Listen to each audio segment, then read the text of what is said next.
Shalom, shalom. Que Dieu vous bénisse pour ce moment. Nous étions en train de parler des caractéristiques de leadership d'un enfant et d'une femme. Et je disais qu'il faut éviter le leadership d'un enfant et le leadership d'une femme.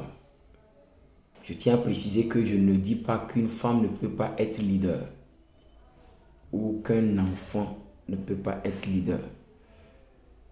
On peut voir le leadership se manifester au niveau des enfants et le leadership au niveau des femmes et des hommes.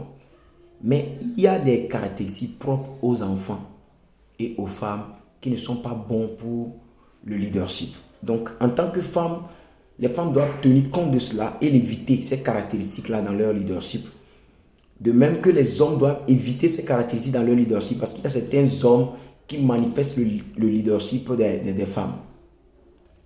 Voilà. Donc, je vais donner quelques points sur ces caractéristiques-là du leadership des femmes. Le leadership des femmes se caractérise par la mauvaise utilisation du pouvoir et de l'autorité. Lorsque les femmes ont le pouvoir et l'autorité, elles l'utilisent mal. Et les femmes sont naturellement prédisposées à mal utiliser l'autorité et le pouvoir une fois qu'ils ont cette autorité-là. Une femme peut utiliser cette autorité pour régler ses comptes personnels et régler ses affaires personnelles, régler le compte des gens. Lorsqu'un homme manifeste le leadership des femmes, une fois qu'il a le pouvoir, il va pour régler le compte de ses ennemis. Au lieu de se concentrer sur le but ou la raison pour laquelle il est établi ou bien il est nommé à ce poste ou bien il fait ce qu'il a à faire. Donc, lorsque tu as le pouvoir et tu l'utilises pour régler tes comptes personnels, régler et essayer de montrer à tes ennemis ou bien aux gens dans ta maison que non, tu as le pouvoir, tu utilises mal cette autorité-là. Tu essaies de presser des gens, c'est mauvais. Nous voyons le roi Achab qui avait un problème. Le roi Achab avait un problème avec un de ses citoyens. Lorsque ce problème s'est posé, Achab n'a pas utilisé son pouvoir contre cette personne.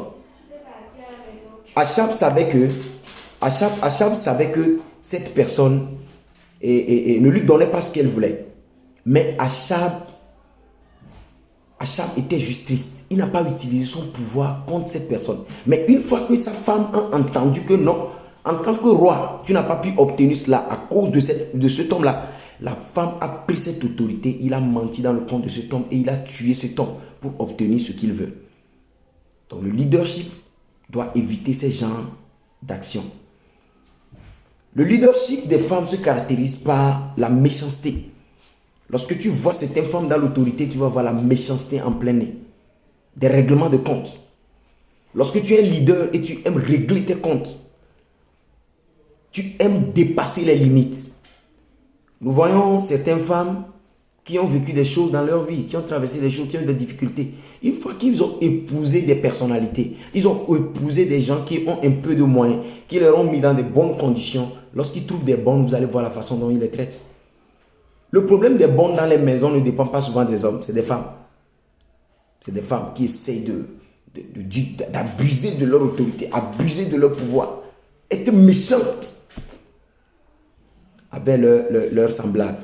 Donc, lorsque tu es leader et tu as la méchanceté, tu as le leadership des femmes. Tu as le leadership des femmes. Nous devons éviter la méchanceté dans notre leadership pour éviter de voir la manifestation du leadership des femmes. Et troisième caractéristique du leadership des femmes. Le leadership des femmes est caractérisé par la peur et l'insécurité.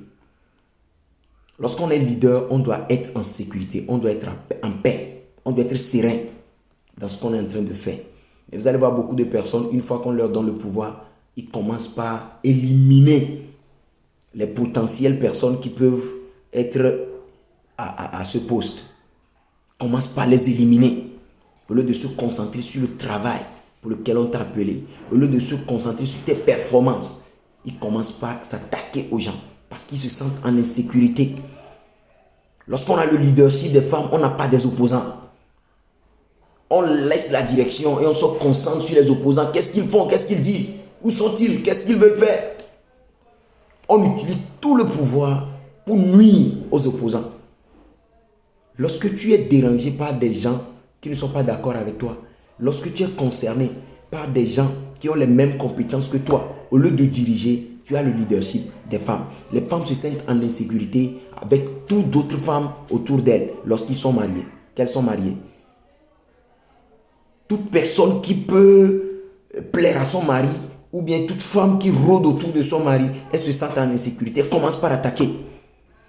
Certaines femmes vont jusqu'à empêcher les collaborateurs de leur mari de faire le travail qu'ils ont fait. D'autres femmes attaquent leur mari à cause de leurs collaborateurs ou collaboratrices plutôt. Les femmes se sentent en insécurité à cause des secrétaires de leur mari. D'autres femmes quittent la maison pour aller régler des comptes dans le boulot ou bien dans les services de leur mari à cause de l'insécurité. Lorsque tu es leader, tu dois te sentir en sécurité. Tu dois éviter d'avoir peur. La panique ne donne pas de bons résultats. Le leadership des femmes est caractérisé par le besoin d'impressionner. Lorsque tu es un leader et tu veux impressionner les gens, tu fais tout ce qu'il faut pour impressionner les gens. C'est que tu oublies ta responsabilité, ton rôle à jouer et tu te concentres sur le fait d'impressionner les gens. Je veux paraître. Je veux paraître. Je dois prouver aux gens que non, je suis le meilleur. Non, tu n'as pas prouvé quoi que ce soit à qui que ce soit. Tu as fait ce que tu as à faire. C'est tout. Si ton leadership est concerné par le fait d'impressionner, tu ne feras pas ce qu'il faut. Tu feras juste ce qu'il faut pour impressionner. Dans le leadership, on n'est pas appelé à impressionner qui que ce soit. On est appelé à donner le meilleur de nous-mêmes et atteindre des objectifs. Il n'y a rien d'impressionner qui que ce soit dans le leadership. Donc, je veux m'arrêter là, sur ces points-là, et encourager quelqu'un qui veut être un leader ou bien qui s'est découvert et qui veut s'accomplir dans sa vie. Tu dois éviter les caractéristiques du leadership d'une femme. Même si tu es une femme, tu dois faire attention à ces genres de choses. Refuser d'impressionner. Parce que dans le délire d'impressionner les gens dépensent au-delà de leurs moyens. Les femmes vont payer des perruques, louer des habits, des chaussures et se gavent de toutes sortes de gadgets juste pour impressionner les gens. Est-ce que tu as vraiment besoin de tout ça? Certaines femmes, tu les vois finalement, elles ont tout dans leur garde-robe. Elles n'ont plus de place dans leur chambre. Elles n'ont plus de place dans leur chambre, tout simplement parce qu'elles ont tellement de choses avec lesquelles elles veulent impressionner. Est-ce que tout ce que tu achètes, tu as besoin de ça? Est-ce que c'est utile? La Bible nous dit que tout ce qui n'est pas bon n'est pas... tout ce qui est bon n'est pas utile. Quelque chose peut être bon, mais ne pas être utile. Donc, essaye de voir ce qui est utile. Au lieu de vouloir impressionner, trouve ce qui est bon, ce qui est utile pour toi et investis dans ces genres de choses. Et je crois que le Seigneur va nous aider. Que Dieu bénisse quelqu'un, que le Seigneur étende vos limites. Shalom, Amiral Jeune Denis Egbao, se découvrir pour s'accomplir. Votre coach en leadership. Shalom.